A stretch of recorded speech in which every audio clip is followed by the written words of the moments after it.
ನಮಸ್ಕಾರ ಗೆಳೆಯರೆ, ಇನ್ನೊಂದು ಕತೆ ಮೂಲಕ ನಿಮ್ಮ ಮುಂದೆ ಬರ್ತಾ ಇದ್ದೀನಿ. ಕತೆ ಹೆಸರು ನರಿ ಮತ್ತು ಮೇಕೆ. ಒಂದು ಸಾರಿ ಒಂದು ನರಿ ಒಂದು ಬೇಸಿಗೆಗಾಲದಲ್ಲಿ ನಡ್ಕೊಂಬರ್ತಾ ಇರುತ್ತೆ. ಅದಕ್ಕೆ ತುಂಬ ಬಾಯಾರಿಕೆ ಆಗಿರುತ್ತೆ. ಎಲ್ಲಿ ಹುಡುಕಿದ್ರು ಕೂಡ ಅದಕ್ಕೆ ನೀರು ಸಿಗೋದೇ ಇಲ್ಲ. ಏನು ಮಾಡೋದು ಸುತ್ತಲೂ ನೋಡ್ತಾ ಇರುತ್ತೆ. ಆ ಕ್ಷಣದಲ್ಲಿ ಅದಕ್ಕೆ ಒಂದು ಬಾವಿ ಕಾಣುತ್ತೆ ಸ್ವಲ್ಪ ದೂರದಲ್ಲಿ. ಅಯ್ಯೋ, ಬಾವಿಗೆ ಸಿಕ್ತಲ್ಲ ಅಂತ ಅಂದ್ಬಿಟ್ಟು ದೌಡಾಯಿಸಿ ಅದು ಅದ್ರ ಹತ್ರ ಹೋಗುತ್ತೆ. ಹೋಗಿ ನೋಡಿದಾಗ ಗೊತ್ತಾಗುತ್ತೆ ಕೆಳಗಡೆ ನೀರಿರುತ್ತೆ, ಆದರೆ ಇಳಿಲಿಕ್ಕೆ ಕಷ್ಟ ಇರುತ್ತೆ. ಇದು ಮುಂದೆ ಯೋಚನೆ ಮಾಡ್ದೇ ಸೀದಾ ಹಾರಿಬಿಡುತ್ತೆ. ಹಾರಿದ ನಂತರ ಗೊತ್ತಾಗುತ್ತೆ ಅದು ಆ ಬಾವಿ ತುಂಬ ಆಳವಾಗಿದೆ ಅಂತ ಅಂದ್ಬಿಟ್ಟು. ನೀರೆಲ್ಲ ಕುಡಿಯುತ್ತೆ, ತನ್ನ ದಣಿವೆಲ್ಲ ಆರಿಸ್ಕೊಳುತ್ತೆ. ಆದರೆ ಮೇಲೆ ಬರೋದು ಹೇಗೆ ಅಂತ ಗೊತ್ತಾಗದೆ ಅಲ್ಲೇ ಚಡಪಡಿಸ್ಕೊತ ಕೂತ್ಕೊಂಡಿರ್ತದೆ. ಏನು ಮಾಡಲಿ ಅಂತ ತುಂಬ ಹೊತ್ತಿಂದ ಹಾಗೇ ಕಾಯ್ತಾ ಇರ್ತದೆ.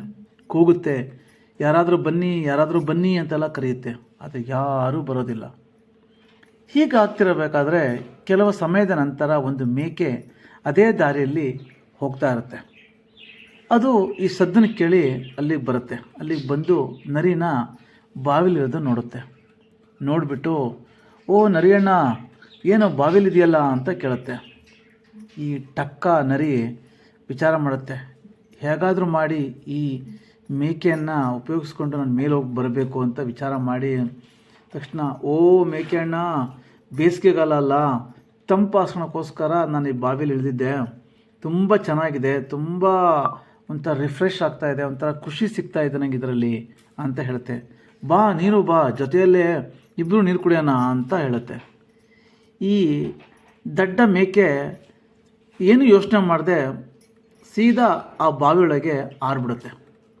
ಆರಿಬಿಟ್ಟು ಅದು ಕೂಡ ನೀರು ಕುಡಿಲಿಕ್ಕೆ ಶುರು ಮಾಡುತ್ತೆ.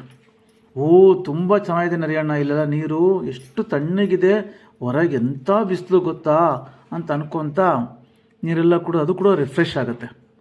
ನಂತರ ಇಲ್ಲಿಂದ ಹೊರಗೆ ಹೇಗೆ ಹೋಗೋದು ಅಂತ ಮೇಕೆ ನರಿ ಕೇಳುತ್ತೆ. ಆವಾಗ ಅದಕ್ಕೆ ಯೋಚನೆ ಬರುತ್ತೆ, ಏನಿದು ಇಲ್ಲಿ ಒಳಗೆ ಬಂದುಬಿಟ್ನಲ್ಲ ಅಂತ. ಅದಕ್ಕೆ ನರಿ ಯಾವುದೇ ಥರ ಭಯ ತೋರಿಸ್ಕೊಂಡೆ ಆ ಮೇಕೆ ಹೇಳುತ್ತೆ, ನೋಡು ಮೇಕೆ ಅಣ್ಣ, ನೀನೊಂದು ಕೆಲಸ ಮಾಡು, ನಿನ್ನ ಕಾಲುಗಳನ್ನು ಇದ್ರ ಮೇಲೆ ಇಡು, ಬಾವಿಯ ಕಟ್ಟೆ ಮೇಲೆ ಇಡು, ನಾನು ಇದ್ರ ಮೇಲಿಂದ ಹಾರಿಬಿಟ್ಟು ಮೇಲೆ ಹೋಗಿ ನಿನ್ನ ಕೆಳಗಿಂದ ಎಳ್ಕೊತೀನಿ ಅಂತ ಹೇಳುತ್ತೆ. ಇದು ದಡ್ಡ ಮೇಕೆ ಹೌದಲ್ವಾ ಅಂದ್ಬಿಟ್ಟು ತಕ್ಷಣ ತನ್ನ ಕಾಲುಗಳನ್ನು ಚಾಚಿ ಗೋಡೆ ಹೊರ್ಕೊಂಡು ನಿಂತ್ಕೊಳುತ್ತೆ. ಅದೇ ಸಮಯ ನೋಡ್ತಿದ್ದ ನರಿ ತಕ್ಷಣ ಆ ಮೇಕೆ ಮೇಲೆ ಒಂದು ಕಾಲಿಟ್ಬಿಟ್ಟು ಮೇಲೆ ಹಾರಿಬಿಡುತ್ತೆ. ಹಾರಿಬಿಟ್ಟು ನಿಂತ್ಕೊಂಡು ಹೊರಡ ಸ್ಟಾರ್ಟ್ ಮಾಡುತ್ತೆ. ಅವಾಗಿದು ಕರೆಯುತ್ತೆ ಮೇಕೆ, ಓ ನರಿಯಣ್ಣ, ಯಾಕೆ ಎಲ್ಲಿ ಹೋಗ್ತಿದ್ಯಾ, ನನ್ನ ಮೇಲೆ ಕರ್ಕೋ ಅಂತ ಹೇಳುತ್ತೆ.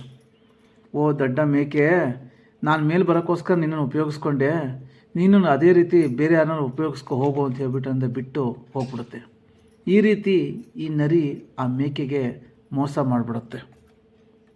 ಈ ಕಥೆಯ ನೀತಿ ಏನು ಹೇಳುತ್ತೆ ಅಂತಂದರೆ, ಯಾರನ್ನೂ ಸುಲಭವಾಗಿ ನಂಬದೆ ನೋಡಿಕೊಂಡು ಕೆಲಸ ಮಾಡಬೇಕು, ದುಷ್ಟರಿಂದ ದೂರವಿರಬೇಕು. ಥ್ಯಾಂಕ್ ಯು ಗೆಳೆಯರೆ. ಕತೆ ನಿಮಗೆ ಇಷ್ಟ ಆಗಿದರೆ ಲೈಕ್, ಶೇರ್ ಆ್ಯಂಡ್ ಸಬ್ಸ್ಕ್ರೈಬ್ ಮಾಡಿ. ಹಾಗೂ ನಿಮ್ಮ ಸ್ನೇಹಿತರಿಗೂ ಇದನ್ನು ಫಾರ್ವರ್ಡ್ ಮಾಡಿ. ಅದರಿಂದ ನಾವು ಇನ್ನೂ ಹೆಚ್ಚು ಕಥೆಗಳನ್ನ ಹಾಕಲಿಕ್ಕೆ ಸಹಾಯ ಆಗುತ್ತೆ. ಥ್ಯಾಂಕ್ ಯು ಗೆಳೆಯರೆ. ಮತ್ತೆ ನಾಳೆ ಇನ್ನೊಂದು ಕತೆ ಮೂಲಕ ಭೇಟಿಯಾಗೋಣ.